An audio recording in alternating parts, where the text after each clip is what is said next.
All right, listen up. This is a Code Ninja security advisory. We've got an active 0-day in the wild. Public exploit code is available. Let's get straight to the intel. On April 3rd, a security researcher, goes by the name Chaotic Eclipse, they made good on a threat. A fully functional Windows exploit just dropped on GitHub.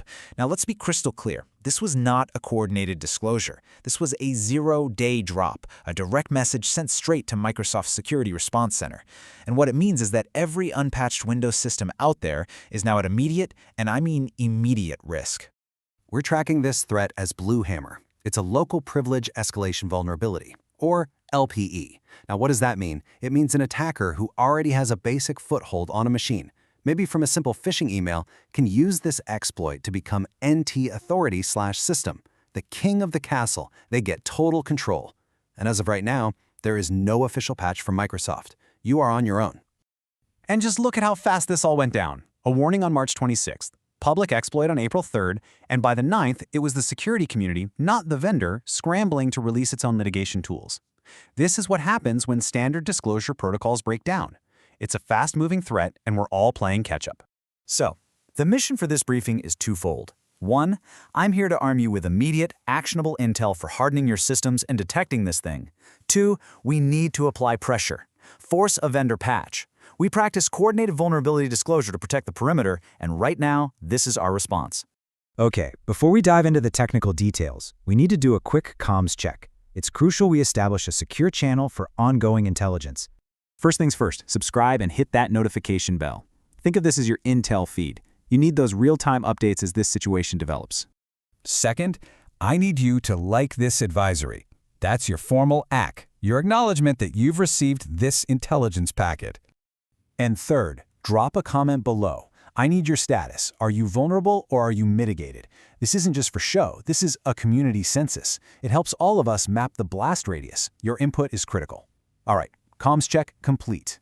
Now let's get into the deep dive. We're going to analyze the threat and really understand the blast radius here. Because this isn't some theoretical exercise. This is about an attacker going from a nobody, a standard user, to the highest level of privilege you can get. NT authority/system. So, what exactly is BlueHammer? This isn't your garden variety memory corruption bug. No, this is much more insidious. It's a fundamental design flaw. The exploit cleverly chains together perfectly legitimate, trusted Windows components. It weaponizes a Defender update, the volume shadow copy service, and the Cloud Files API, turning them against the very system they're meant to protect. It's a brilliant and terrifying piece of work. And this table right here, it lays out the impact perfectly.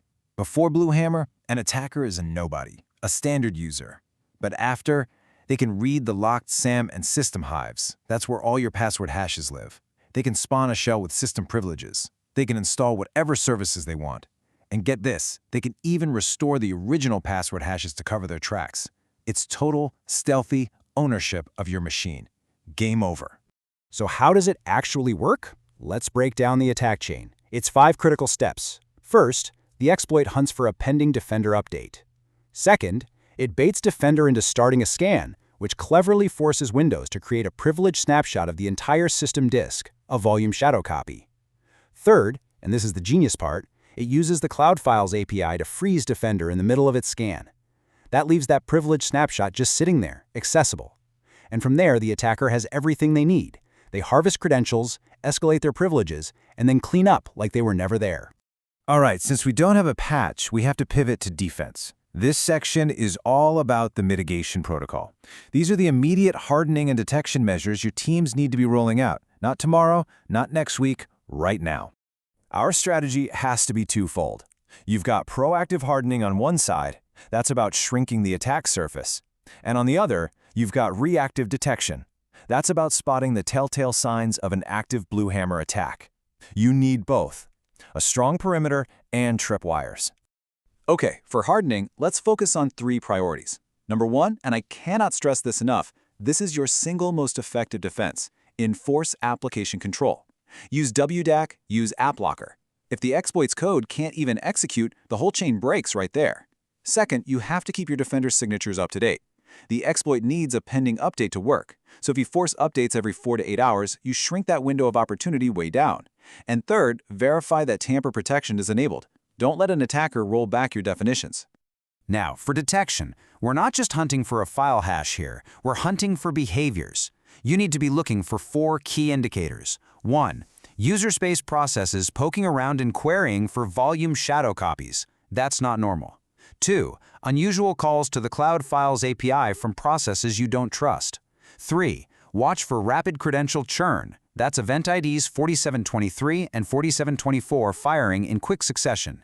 And 4. Be on the lookout for the creation of temporary, randomly named services. These are the attacker's fingerprints. Follow them. Okay, finally, we have to talk about the context here. Why did this happen? Why would someone drop a working 0-day on the public? Well, it wasn't random. It's a symptom. It's what happens when the responsible disclosure process completely breaks down.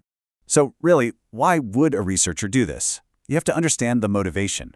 From everything they've said publicly, it points to a deep, deep frustration with the official process at Microsoft's Security Response Center. It really seems like they felt this was the only way left to force a response and actually get this critical vulnerability fixed. And this quote from Will Dorman, a well-respected vulnerability analyst, it really adds some important context. He's suggesting that there's been a decline in expertise at MSRC, that new, burdensome requirements like demanding a full video of an exploit are creating friction. And if that's the case, you can see how a researcher might feel like their report is getting lost in bureaucracy and decide to take matters into their own hands. So, here's the bottom line. Deploy the mitigations I laid out. Hunt for the behaviors we just discussed. This threat is active. It's real. Stay secure.